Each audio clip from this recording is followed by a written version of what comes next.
स्वागत है दोस्तों, आपका हमारे चैनल पर। लोकेश की आज शादी हो रही थी। वह दूल्हा बनकर अपने ससुराल पहुंचा था। लोकेश की नजर जब अपनी खूबसूरत बदन और कमसिन की साली पर पड़ी तो देखता ही रह गया। वह खूबसूरत से लहंगे और पूरे मेकअप में देखा तो सोचने लगा कि काश उसकी शादी उसकी साली आरती से हुई होती। वैसे आरती की बहन जानवी भी कोई काम खूबसूरत नहीं थी, लेकिन लोकेश का मन तो आरती पर ही अटक गया था। लोकेश पूरी शादी में कोई न कोई बहाना बनाकर आरती को छू लेता था और आरती भी इस अनछुए स्पर्श से बहकने लगती थी। आरती ये भूल गई थी कि लोकेश उसकी बहन का होने वाला पति है। लोकेश तो अपनी दुल्हन जानवी को विदाई लेकर चला गया, लेकिन उसने अपना दिल आरती के पास ही छोड़ गया था। शादी के बाद भी जब उन्हें बीच में मौका मिलता तो दोनों ही मादक मुस्कान से एक दूसरे के मन को सींच लिया करते थे। धीरे धीरे लोकेश की शादी को 3 साल हो गए थे। जब भी वह ससुराल जाता तो वह आरती से सुख लेने की कोशिश करता था। आरती भी एकांत मिलते ही उसके साथ छेड़खानी करने में लग जाती थी, लेकिन अभी तक वह आरती को संपूर्ण रूप से प्राप्त नहीं कर पाया था। एक दिन की बात है, जानवी पेट से थी और उसका मां बनने का समय आ गया था, तो जानवी की मां उसे लेकर हॉस्पिटल गई हुई थी। घर पर आरती और उसके जीजा लोकेश थे। लोकेश तो पहले से ही आरती के जिस्म पर फिदा था और आज मौका मिलते ही उसके सब्र का बांध टूटने लगा था। आरती अभी अभी नहा धोकर फ्रेश होकर बाथरूम से निकली थी।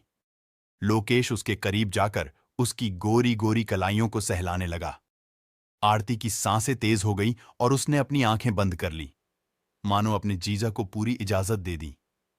लोकेश ने आगे बढ़कर उसको अपनी बाहों में खींच लिया। आरती भी बगैर किसी रोक टोक के उसकी बाहों में लिपट गई। आरती के गदराए बदन ने लोकेश के मन के अंदर का ज्वालामुखी को भड़का दिया। उसके बाद दोनों ने मर्यादा की रेखा को पार कर दिया। अब एक बार मर्यादा टूटी तो बार बार दोनों करीब आने लगे। उनका यह खेल कई दिनों तक चलता रहा। इधर लोकेश की पत्नी जानवी ने एक बच्चे को जन्म दिया। घर में सब खुश हो गए थे।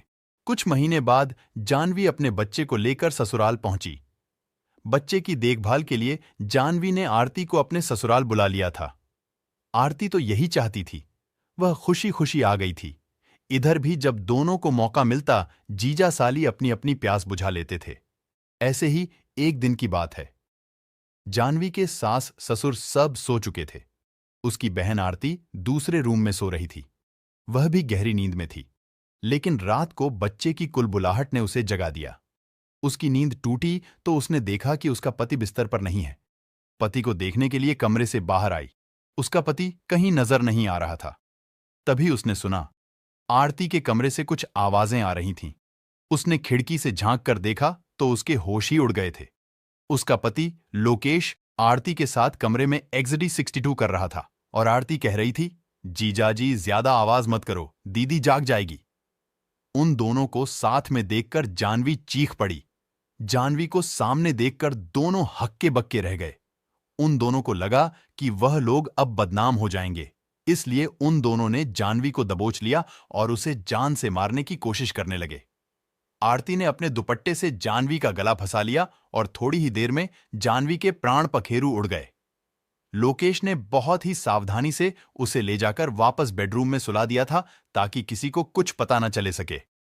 सुबह घर में हंगामा मच गया कि जानवी इस दुनिया में नहीं रही। जानवी के माता पिता को जब पता चला तो उन्होंने तुरंत पुलिस को फोन कर दिया, क्योंकि उन्हें शक हो रहा था कि जरूर उनकी बेटी चाहिए।